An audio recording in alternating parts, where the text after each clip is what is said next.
Halo semua. Ya, sepi. Itu ada nadanya. Itu clue. Kalau kita sedang memainkan nada, otomatis kita akan bermain kata. Tata rucingan. Tata rucingan. Tapi sebelum itu kita mulai dulu dengan bacaan basmalah. Bismillahirrahmanirrahim. Assalamualaikum warahmatullahi wabarakatuh. Waalaikumsalam warahmatullahi wabarakatuh. Salam itu adalah sebagai penanda kita akan memulai sesuatu. Mengucapkan salam, maknanya adalah semoga kalian semua selamat dan sejahtera. Jadi kita akan memulai podcast ini dengan Bismillah. Tadi Bismillahnya sudah. Udah. Balik lagi ya. Berarti saya tidak menyimak tadi. Tadi tidak menyimak. Oke, 15 menit nih. Yuk lanjut lagi. Halo semuanya. Kita akan melanjutkan obrolan-obrolan kita. Masih di kota Bandung tercinta yang mulai mendingin. Entah apa. Udah sih masih panas. Iya, tapi udah mau musim hujan. Mau musim hujan. Saat-saat kan Bandung panas pisan euy. Mulai gerah. Kan itu udah mau hujan kan? Sekarang udah mau hujan. Nah, tapi sebelum itu masih bersama kita di obrolan Tabir. Pendengar kita teh makin banyak, guys. Iya, nambah 3. Nambah 3. Alhamdulillah. Terima kasih 30 subscriber. Oh, 30 subscriber pendengar rata-rata kita bisa dapat per episode tuh bertambah lah. Oh ya bertambah 30 juta. Menarik. Kebayang kita kalau misalnya 300 tahun aja. Kita podcast 300 tahun tuh ya lumayan lah. Kebayang nambah. Kalau seminggu nambah 3 kan? Kebayang 300 tahun masih 300 segar. tahun. Kencang. Lah, lanjut lagi. Nah, udah 200 tahun. 300 tahun itu diisi dengan sesuatu yang bermakna. Ingat, walaupun hidup 1000 tahun, kalau tak sembahyang apa gunanya? Skip. Malam ini kita akan membahas tentang Ya efek nasi goreng. Dan rujak. mangga muda. Tapi setidaknya tidak ngantuk kalau pakai padang. Kalau pakai nasi padang itu biasanya efeknya langsung Sekarang mah agak segar. Yuk lanjut lagi, kita akan membahas seni lagi dan desain. Kayaknya seniman banget kita. Banyak bahasa nih. Oh iya. Iya dong. Seru soalnya kalau ngebahas seni, kadang kita kan membahas sesuatu itu harus jadi pakar atau apa gitu. Menurut dia mah lebih seneng bahas fisika. Lebih seru. Iya sih. Mau bahas buku yang kemarin nggak hafal katanya. Apa Hansel and Gretel? Nah, bukan teh. Hansel and Gretel. Bukan Hansel and Gretel. Apa? Holiday and Resnick. Benar ya Holiday and Resnick. Nah, kalau kita ngomongin seni, dasar kita membicarakan seni adalah karena kita orang yang hidup di dunia berkesenian. Gitu. Walaupun misalkan ada referensi siapa, tokoh siapa, tapi kan seni munculnya dari dalam diri. Jadi kita bisa berbicara tentang seni, kita bisa berbicara juga tentang desain, dan kita akan membahas seni dan desain dalam kehidupan saat ini. Yuk kita mulai. Dimulai dari perbedaan dulu. Dimulai dari sekarang. Perbedaan Perbedaan itu kadang-kadang orang nggak bisa ngebedain Oh iya. antara Kurang juga seni. Kalau sama temennya melemparkan lelucon teh tolong didukung lah. Timingnya kurang pas. kita chemistry semakin berkurang nih. Seni dan desain. Yuk lanjut. Emang ada gitu orang yang bingung sama seni dan desain? Iya pasti ada. Iya, kurang. Oh, Kurang bingung seni dan desain. so kalau jawab. Kalau dari saya dulu. Seni dan desain itu secara sederhananya adalah seni untuk pribadi. Kalau desain untuk orang lain gitu. Oh, kurang lebihnya kayak Kurang gitu. lebihnya begitu. Tapi kalau dijabarkan nanti kan jadi panjang. Seni Biar itu dia yang menjabarkan. nanti dia aja yang menjabarkan lah. Enggak, saya menjatengkan. Aduh. Menjabarkan DKI. Menjabarkan. Ya. Nyambung kan nih. Ya kalau seni itu biasanya diciptakan ada nanti bahasanya ya. Ya pokoknya seni berekspresi lah itu untuk diri sendiri. Dia meluapkan segala emosinya segala macam. Terserah apa kata orang. Udah itu mah seni yang saya ciptakan, luapan emosi yang saya ciptakan, yang saya tuangkan. Kalau desain itu nggak bisa. Kalau desain itu by order, by klien, pesanan. Jadi kadang kita tidak bisa sebebas saat berkesenian. Ada patokannya, ada jalurnya, ada metodenya, ada tekniknya. Itu desain. Jenisnya nanti banyak gitu. Sama seperti seni juga banyak. Tergantung nanti apa yang mau dibahas lebih dalam seperti itu. Kalau patokan berarti kan ada butokan. Itu diambilnya dari British English. Butok gitu Liam Boy. Batok. Makanya itu tidak ada adanya patokan. Karena dianggap itu terlalu vulgar. Jadi Peter ya. Betul. Yuk lanjut lagi. Kita ngomongin yang seni dulu apa desain dulu? Seni dulu. Seni dulu. Apa nih seni? Apa yang menarik dari seni? Segala sesuatu tentang seni menarik. Penjelasan yang cukup tengil ya. Penjelasannya sedikit, tengilnya lumayan besar. Gitu. Coba menariknya di mana seni teh? Tapi sebelum itu tadi seni itu sebenarnya kan di kita sebenarnya tidak punya padanan katanya. Karena seni itu sebenarnya terjemahan dari fine-nya doang. Artnya nggak ada terjemahan. Nah itu jadi sebenarnya di kita belum punya padanan kata yang tepat. Terjemahan dari art. Dari art. Oh jadi kalau seni itu bukan art sebenarnya? Bukan, dia diterjemahkan sama Ronggo Warsito itu baru fine-nya doang. Fine kan halus, nah, seni itu halus. Jadi artis sendiri. Fine itu halus. Nah, saya pernah lihat di Seni bela diri tidak halus? Seni bela diri? Halus. Gerakannya. Gerakannya kan halus. Tapi latihannya kasar. Mematung juga kasar. Terusin kan nih? Ya maksudnya poinnya itu dulu. Kan ditanya orang awam. Poin pertama adalah kita lurusin dulu bahwa seni itu bukan art ya. Bukan. Kalau ngambil seninya di barat ya, berarti kan fine art barat. Kalau di Indonesia kita nyebutnya seni. Seni aja. Tapi padahal bukan seni halus. Bukan seni Fine-nya halus. aja. Fine-nya aja. Tapi di kitab Majapahit itu ada yang menyebutkan tentang sesuatu yang berkaitan dengan seni rupa. Nah itu istilahnya namanya citraleka. Tuh. Belum tidak. fine art.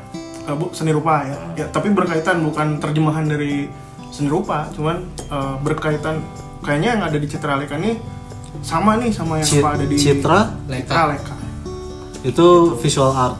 Ya kurang lebih sama gitu di situ. Maknanya sama. Fine, thank you. Berarti kalau di luar tuh namanya fine art. Fine art atau art kan keseluruhan. Ketika di Indonesia kan Baru diterjemahkan fine-nya doang. aja. Indonesia dalam arti kita sebagai bangsa Bahasa. Indonesia ya, bahasa Indonesia. Tapi pada zaman Majapahit udah keluar tuh yang namanya citraleka itu. Citraleka. Citra berarti berbahasa. Kalau citra visual kan? Image, ya. Citra kan Image. visual. Leka itu Leka itu nggak tahu bahasa Sanskerta lah. Situ. Nah, Oke. desain itu juga sebenarnya ada di kitab Majapahit itu disebutnya kagunaan atau kagunan disebutnya. Guna gitu. Situ desain. berarti harus berguna. Terus berguna fungsi tadi kan. Sama sebenarnya cuman karena kita tuh terlepas dari kesejarahan yang tadi yang di periode Hindu Buddha itu. Berarti bisa dibilang kalau misalnya si desain itu harus berguna. Ya, Sedangkan seni tidak harus berguna. tidak berguna. Nah, itu kita merujuk pada term yang atau istilah yang berasal dari Yunani sama Romawi kuno. Apa itu? Art itu berasal dari artes, kata-kata artes. Nah, artes sendiri dibagi dua, artes liberales atau art yang bebas, atau seni yang bebas, yang nanti turunnya ke fine art, seni rupa dan segala macam. dan sastra, musik itu artes liberales. Satu lagi itu adalah artes serviles yang melayani. Nah, itu jatuhnya jadi arsitektur, desain dan segala macam. Termasuk itu juga ada, artes serviles itu juga ada di beberapa jenis seni yang dipakai, termasuk lukisan patung. Itu pun ada yang servilesnya. Ada di satu teori yang saya baca dipakai buat ngajar. Itu ada seni yang memiliki fungsi. Apakah itu patung atau misalkan lukisan dan sebagainya, itu juga bisa digunakan dalam Patung yang digunakan patung latex. Patung latex Yang bisa. geter sendiri. Ya, patung itu bisa dibuat dari berbagai macam bahan.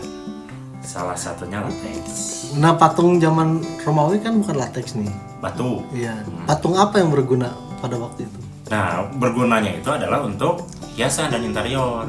Pemujaan juga. Pemujaan dewa-dewi. Ya, berkaitan dengan Dekoratif, keagamaan. Itu juga Oh. berguna. Mana itu? Hmm? Yunani. Yunani, Romawi atau zaman dulu. Itu Yunani apa Romawi? Terus sama. Sama Yunani itu dan ada. Romawi Di kuno. setiap zaman itu ada. Berarti mereka menyembah berhala. Iya. Ya, di zaman kenabian Pagan. juga ada Pagan. Pagan. Paganis. Patung sapi emas juga kan dulu. Ada itu. Tapi Uza. Bisa ya. Terus patungnya di zaman Nabi Ibrahim juga. Intinya Uza Itu kan dipuja. Dikasih kampak katanya. Tapi seni itu baru menemukan kebebasannya setelah abad ke-15. Setelah ada di zaman Leonardo da Vinci. 1400 sekian. Ya, abad 15. Karena Da Vinci juga masih mengerjakan seni untuk kepentingan agama waktu itu. Jadi sebelum Leonardo da Vinci ada seniman juga. Ada, tapi kan misalnya kayak musik gitu. Maksudnya seni rupa gitu. Ada, tapi punya fungsi. Ya fungsinya jadi kayak gini lah, misalnya kan spiritual religiusitas itu dianggapnya tinggi kan di peradaban manusia. Nah, si seni itu difungsikan untuk situ, untuk ke arah spiritual dan religiusitas. Sementara kehidupan pribadi manusia itu interior, peralatan dan segala macam masuknya ke artes. Siapa service yang tadi. lebih jago dari Leonardo da Vinci? Ada sih. Da Vinci kan terkenalnya di Eropa Barat. Di Eropa Timurnya ada, saya lupa namanya. Bukan, maksudnya di Zaman di zaman Iya, sama. Di zaman yang sama itu. gurunya Leonardo da Vinci, guru gambarnya nggak lebih jago. Lulusan mana coba Leonardo da Vinci? Homeschooling. Karena sekolah baru muncul abad 17. Masuk. Iya, dia belajar menggambar kan si Leonardo da Vinci. Nah, itu Iya. pasti kan belajar ke gurunya lebih jago. Kan yang buat Da Vinci jago itu bukan hanya teknikalnya, tapi bagaimana dia mengimplementasikan skillnya ke berbagai hal dan lebih menjadi cenderung ke inovatif gitu. Biasanya kalau guru itu nggak mau terkenal. Iya. Nah, gitu. Biar muridnya aja yang terkenal. Kecuali kita.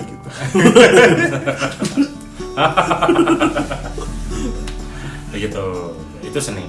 Nih, Sedikit sejarah seni. Cuman nambahin dikit ya. Kalau Banyak juga boleh. jadi ada filolog yang bilang makna sastra sendiri sebenarnya nggak cuma di tulisan gitu. Kalau kita ngambil dari kitab-kitab kuno Indonesia gitu, Yap. justru art itu sastra gitu.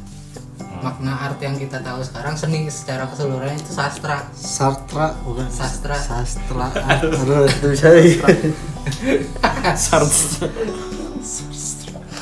gimana? Terus. Iya, maksudnya kita juga salah juga gitu. Misalnya tadi Kagunaan sama apa tadi? Citraleka. Nah, Kagunaan dan Citraleka itu masuknya ke sastra gitu. Kalau dalam kitab naskah-naskah kuno ya, ternyata itu sisa art itu sebenarnya kita udah punya, yaitu sastra. Dalam bahasa Indonesianya harusnya gitu.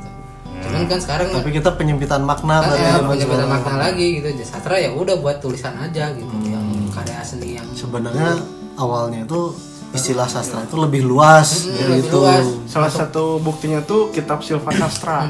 Tuh Silva Sastra tuh memuat segala macam Itu tapi dari India ya, dari Hindu. Jadi memuat segala sesuatu yang jadi buku pedoman lah untuk bikin candi, untuk bikin segala macam. Bukan Spanyol ya? Apanya? Silva. David Silva.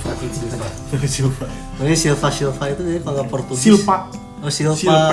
Silva. Silva. Silva Sastra. Bukan dari Siwa. Ya dari Siwa juga. David Silva. David Silva. Ya nama kitabnya Silva Sastra. Namanya Silva. Dari Sastra. umat yang memuja Dewa Siwa. Gitu atuh. Itu dari terminologis berarti kita ya.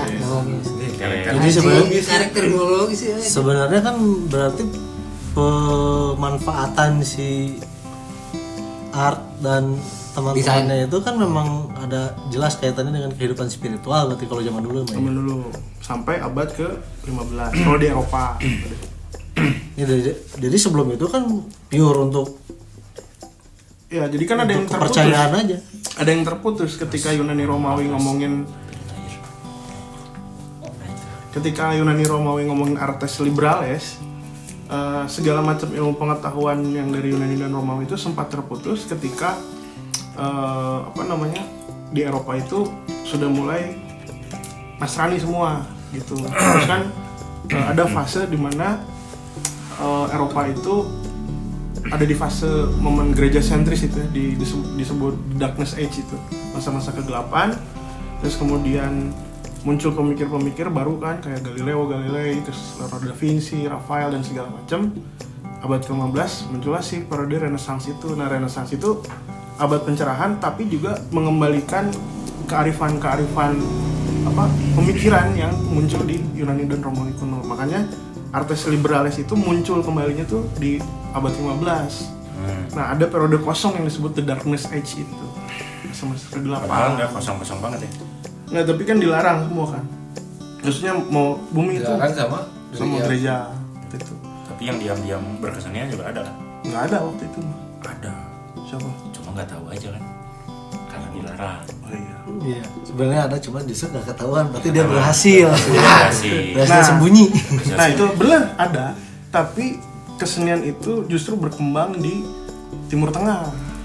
Munculnya fraktal gitu segala macam itu di periode, jadi di Eropa The Darkest Age, di Timur Tengah maju kan.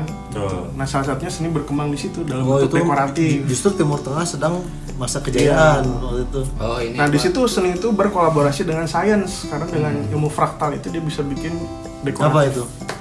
Fraktal apa? Enggak, Itu maksudnya yang- Matematik. Turki Usmani. Bukan, banyak yang zamannya maksudnya si produk. ini siapa? Bukan cuma Salahuddin. Turki Usmani.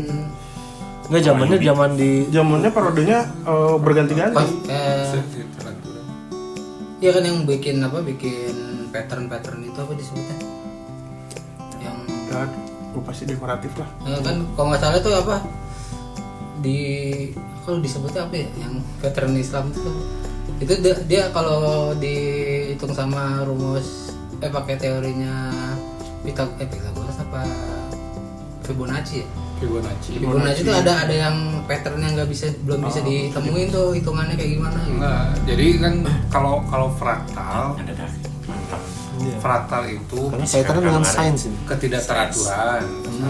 Nah, ternyata Geometri. setelah diteliti di ketidakteraturan itu tuh justru disusun oleh keteraturan keteraturan yang ya. sangat bagus, Kompleks ya, gitu, detail. kompleks gitu, detail gitu. Gitu. Betul. Jadi Jadi kalau- satunya. Seni Jadi geometri. kalau ngomong ke ketidakteraturan itu sebetulnya keteraturan yang sangat teratur Sangat gitu. teratur. Jadi kompleks itu adalah keteraturan. Teratur.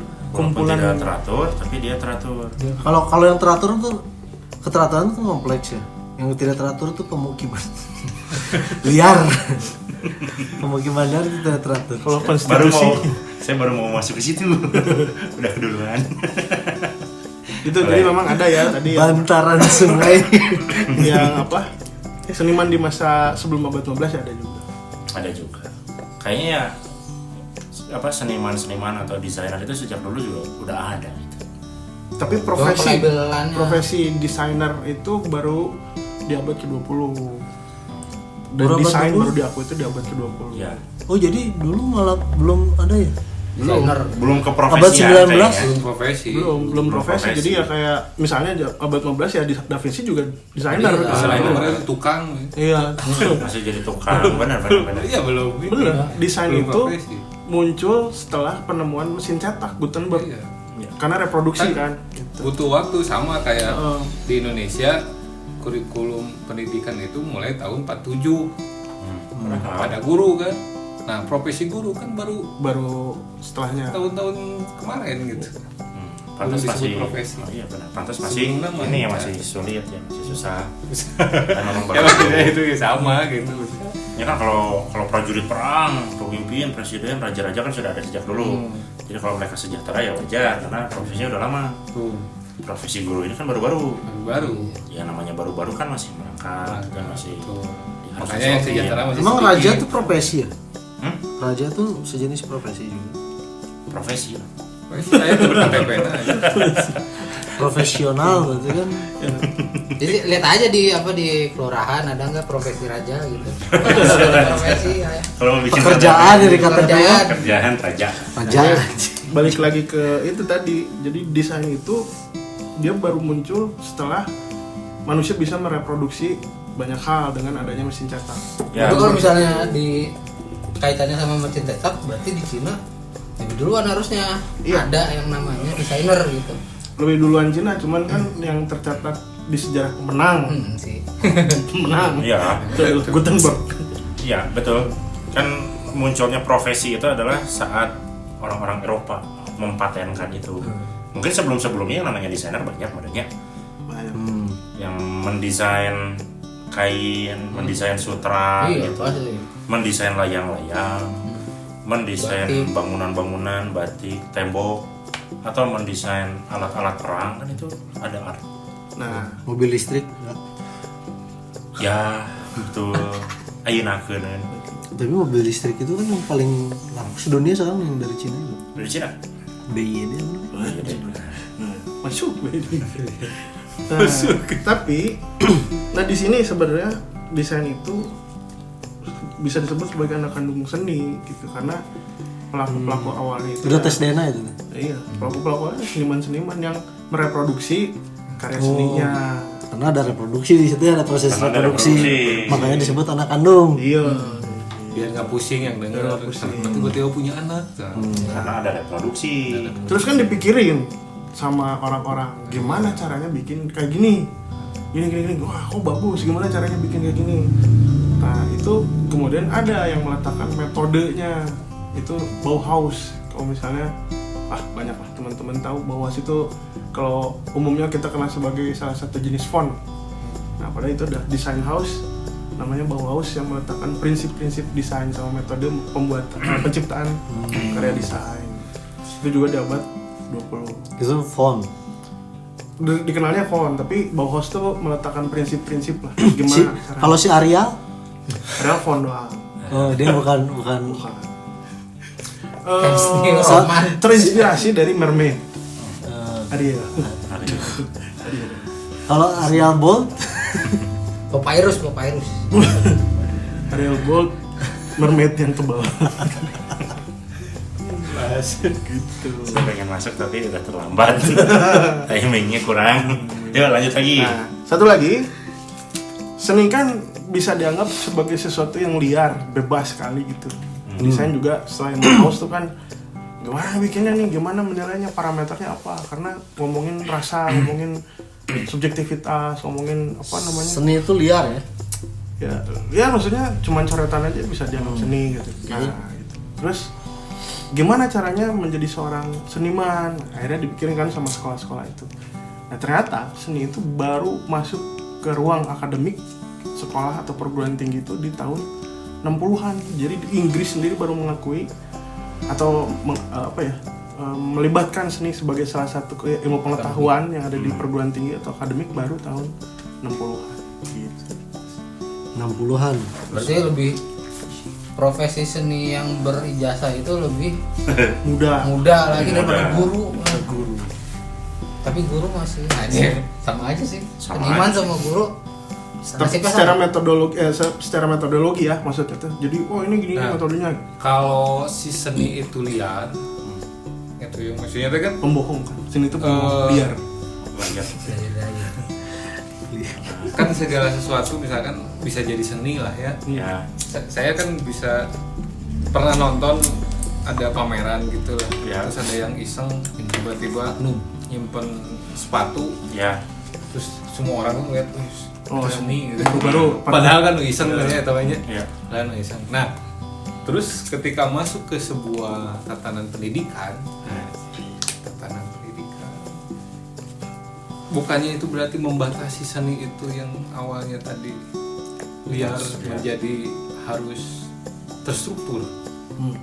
Karena ada teori-teori, warna tuh harus begini, ini begini, ini begini. Sehingga ketika orang mau membuat seni, memadukan warna, itu menang ya mah warna iya mah cek guru urang gitu. Iya. Padahal di awalnya seni itu Bahasa. adalah Jadi Ya. ironis. Paradoks sebenarnya. Paradoks. Jadi paradoks apa yang diajarkan di akademik dan praktek atau apa ya everyday life-nya seni lah gitu. Paradoks. Dan itu menariknya seni. Jadi tapi ini statement orang gini. Ketika seni itu liar dan bebas, sebenarnya bebas dari apa? Liar dari apa? Seperti keteraturan, ya, tidak beraturan yang muncul dari keteraturan, Keteraturan yang muncul dari ketidakberaturan yang muncul dari keberaturan tadi yang faktal kan dari keberaturan yang muncul dari ketidakberaturan yang muncul dari keberaturan. ketidakteraturan. Ya. keteraturan yang muncul dari ini guys. Jadi secara positif, orang sih melihat bahwa pendidikan seni itu mengajarkan, memberitahu batas-batas prinsip di mana nantinya mana kudu memberontak dari situ. Nah kalau memberontak kan harus tahu apa yang diberontak. Nah diajarin dulu ini yang harus kamu berontak. Ini deh, Secara kalau menurut saya tuh saya selalu atau kadang saya menganalogikan Itu kudu dijeda. Analogi itu berarti logi itu udah dari logos ilmu. ilmu anal. Nah, kadang saya menganalogikan itu seni itu adalah kenapa harus sekolah, kenapa harus tahu aturannya adalah seperti seseorang yang sedang mengendarai sepeda motor atau mengendarai kendaraan. Kalau dia sedang belajar kan dia selalu hati-hati ya. Tapi setelah dia menguasai itu dia bebas mau melakukan apa Selama selama dia punya SIM dan pakai helm bawa STNK. betul. Tapi kalau kan- liar juga ada. Nah belum. Tapi kalau sudah menguasai kendaraannya, motornya, nggak pakai helm, nggak punya SIM, mau kebut-kebutan, bebas.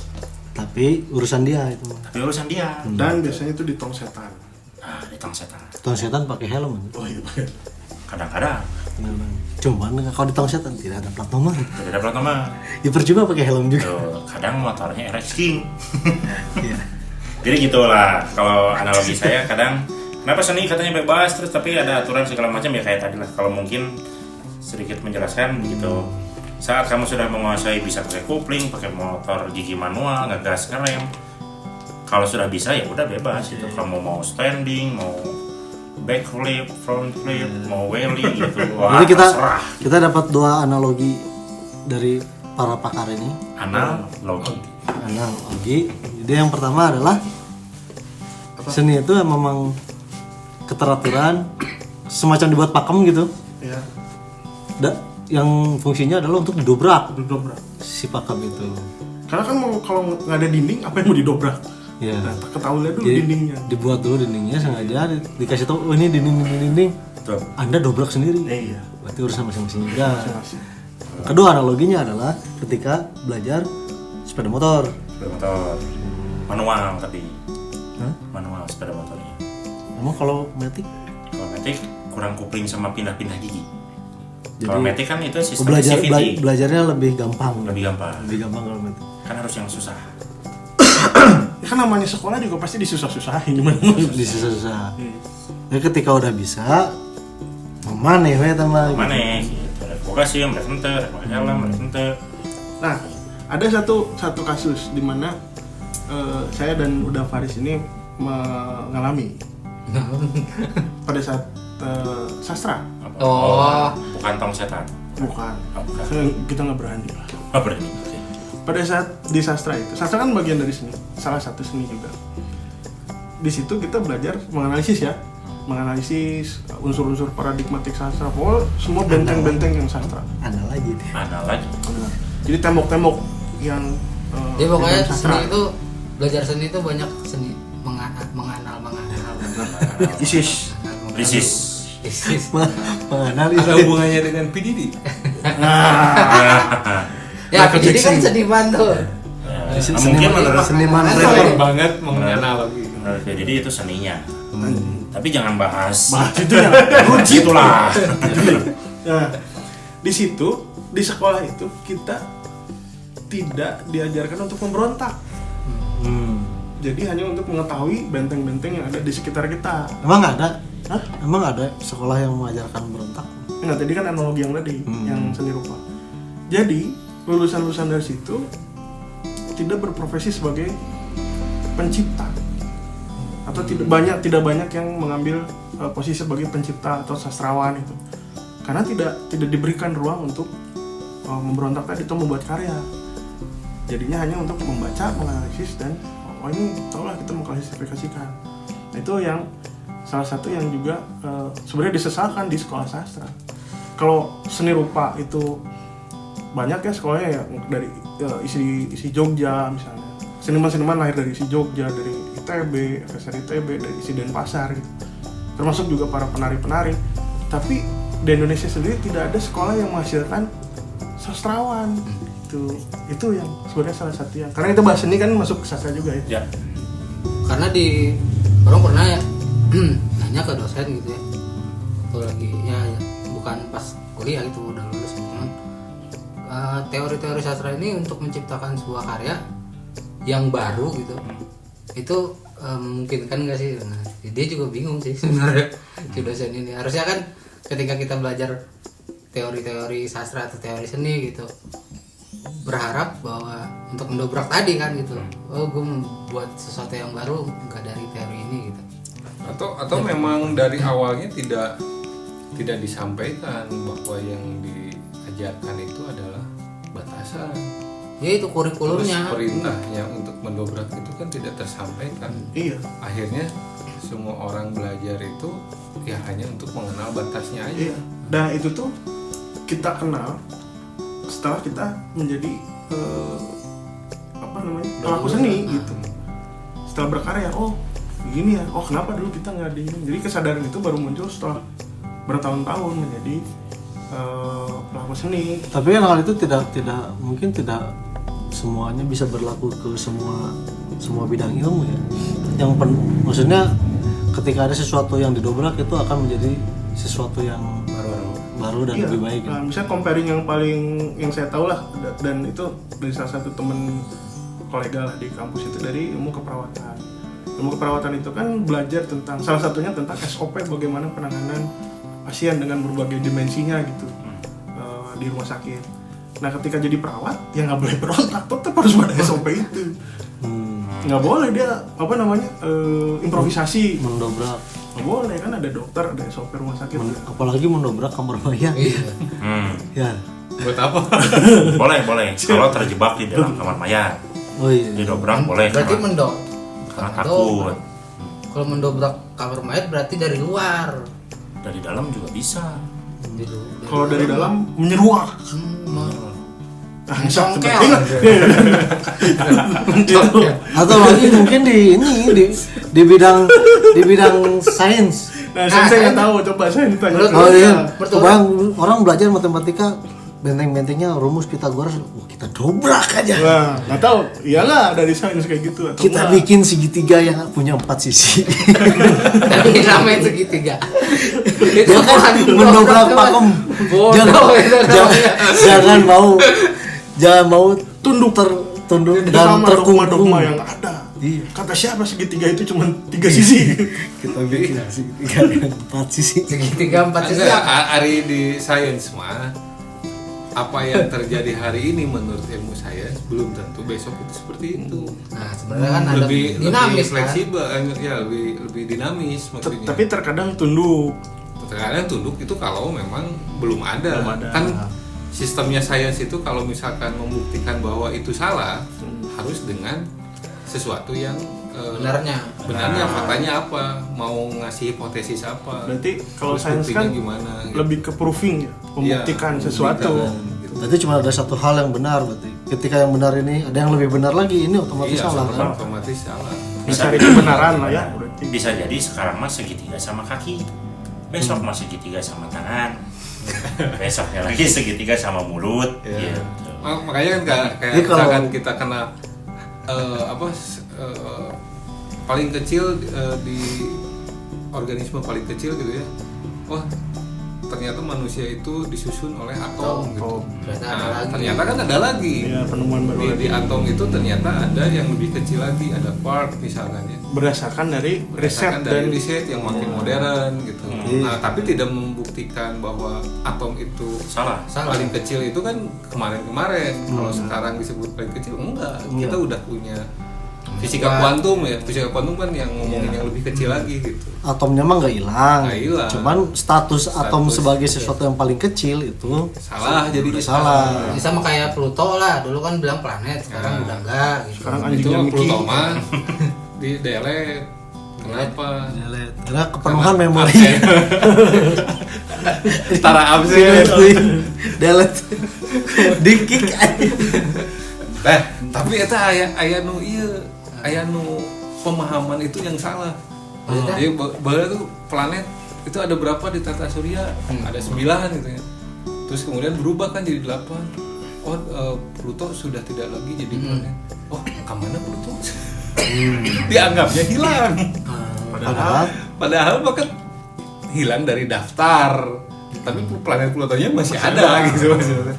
Tapi pemahaman anak-anak gitu ketika tahu bahwa oh dulu tuh ada 9. Emang kemana sih Plutonya? Hancur? Apa hancur? Oh enggak aja. Gitu. Jadi ada bahasa yang memang harus diatur. Ya kayak itu kan di sains ada sains yang dan ini kaitannya sains sama desain sama. Sains sama desain. Iya, bener ada hubungannya. Oke. Ada hubungannya. Itu kita kembali pada jargon sebuah institusi. Seni sains dan teknologi. Waduh. Inharmonia progresia. Waduh. Ada. Jadi ketika BMW itu ya? Hah? BMW. Benz. Institut Teknologi Manum. Jadi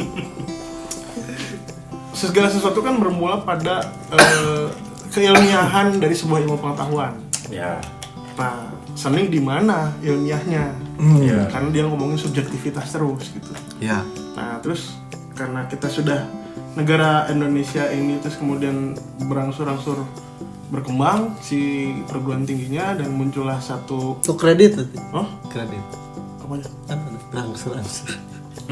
utang angsuran Cicilan. Nah, gitu.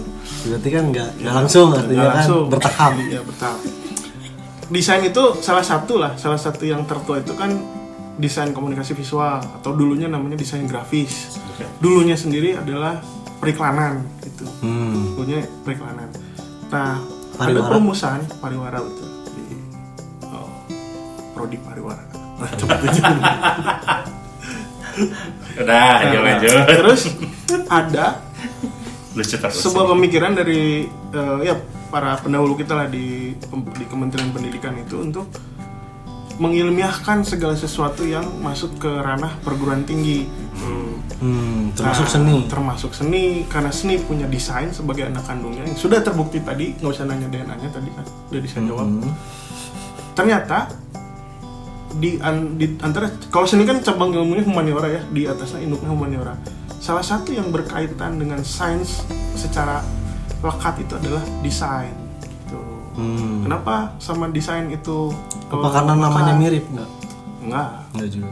Karena metodologinya, penciptaan si karyanya itu ada yang berkaitan sama itu. Kalau DKV mungkin nggak terlalu kuat atau ada sih gitu ya, ada. Tapi kalau ketika ngomongin industrial design, product design itu kan berhubungan sama sains juga, sama teknik gitu kayak gitu. Itu makanya desain juga erat dengan sains. Ya kan kalau misalnya kayak desain ya handphone aja. Dulu kan ketika Steve Jobs bikin iPhone kan kecil kan gitu ya. iPod yang kecil. Oh ini apa? iPhone kan dulu kan kecil. Lebih kecil lagi iPod. iPod kan iPod Nano. Betul sih. kan ya kan iPod kan emang buat dikantongin kan. Kalau iPhone kan emang buat digenggam gitu kan handphone gitu. Jadi udah sampai iPhone 4 kan nggak gede itu kan, walaupun Samsung udah gede-gede gitu si desainnya. Ya cuma buat ergonomis tangan aja gitu. Jadi lo ada penelitian di situ gitu. Betul. Kayak misalnya untuk ukurannya disesuaikan dengan genggaman tangan dan jarak jangkau jempol. Tangan siapa? Tangan bule. Tangan bule. Wow, tangan gue yang Michael Jordan. Kalau Enggak, tangannya Shaquille O'Neal gimana?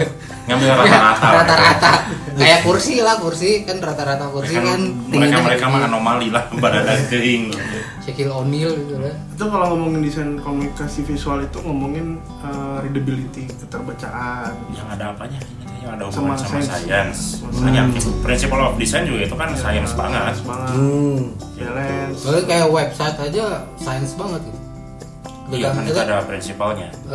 Misalnya untuk tampilan ukuran desktop ukurannya segini, tampilan untuk ukuran handphone ukurannya segini. Karena tadi saya belajar bagaimana memanage website.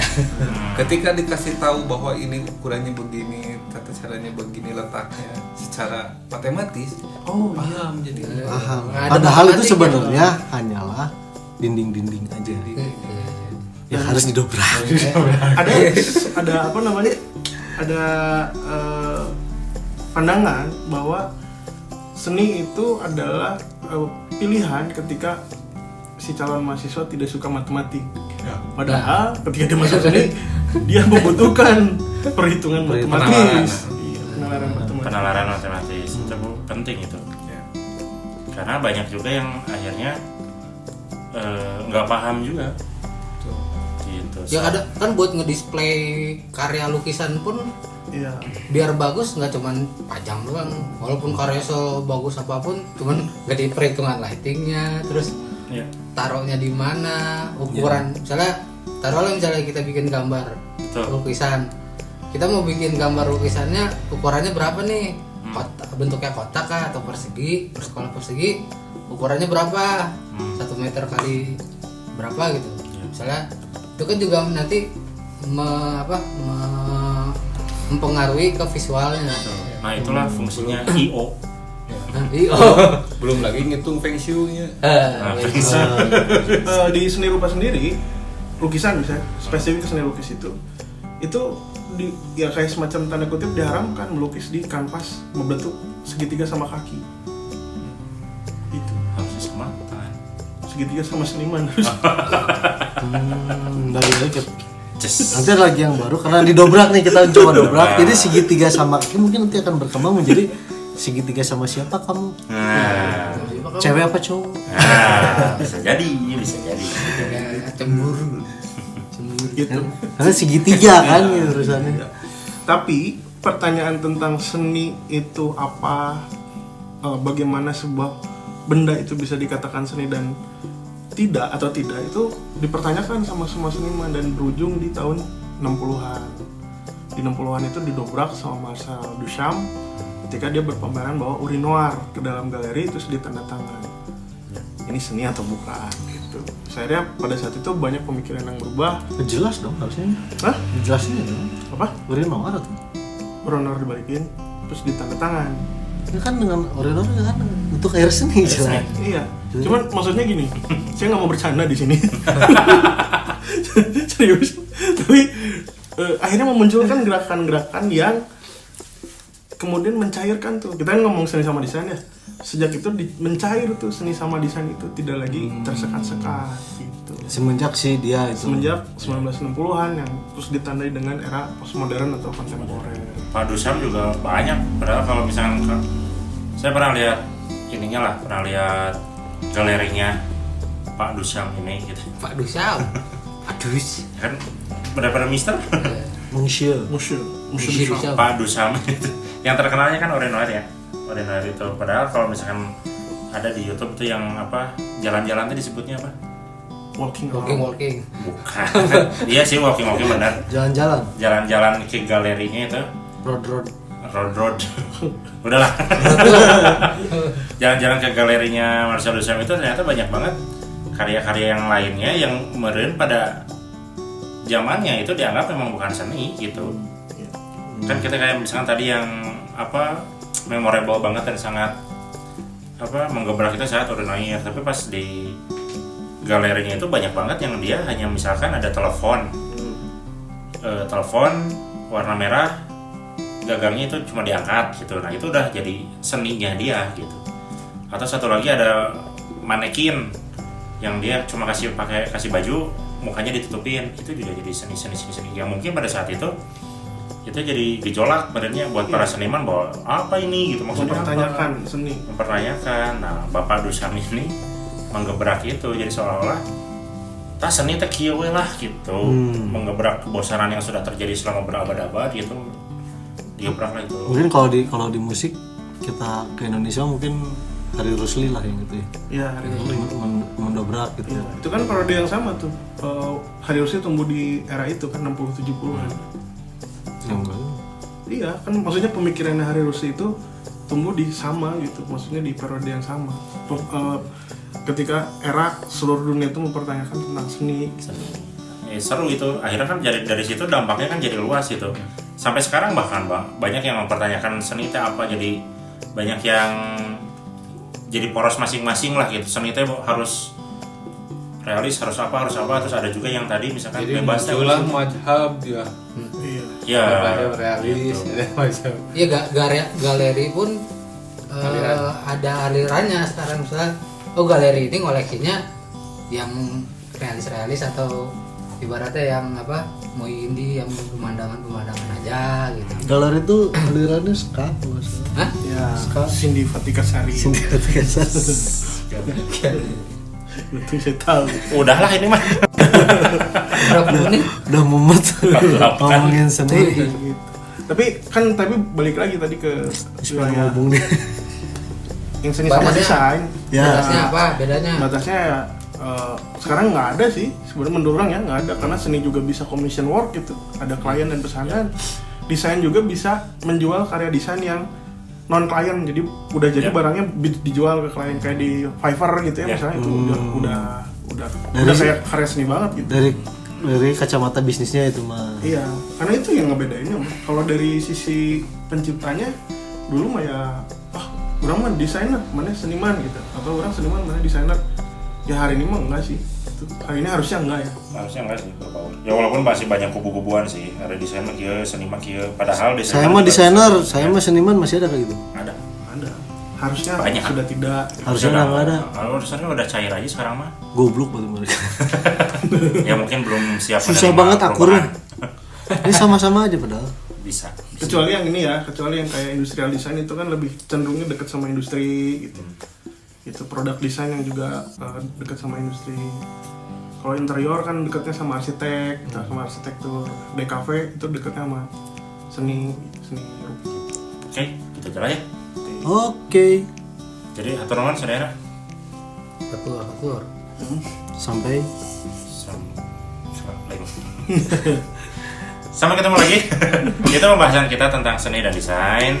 Barangkali ada yang setuju atau ada yang enggak, silahkan komentar. Barangkali teman-teman ada di sudut pandang yang mana nih, yang barusan kita obrolin sekilas seni dan desainnya gitu. Siapa tahu ada yang lebih dalam, boleh.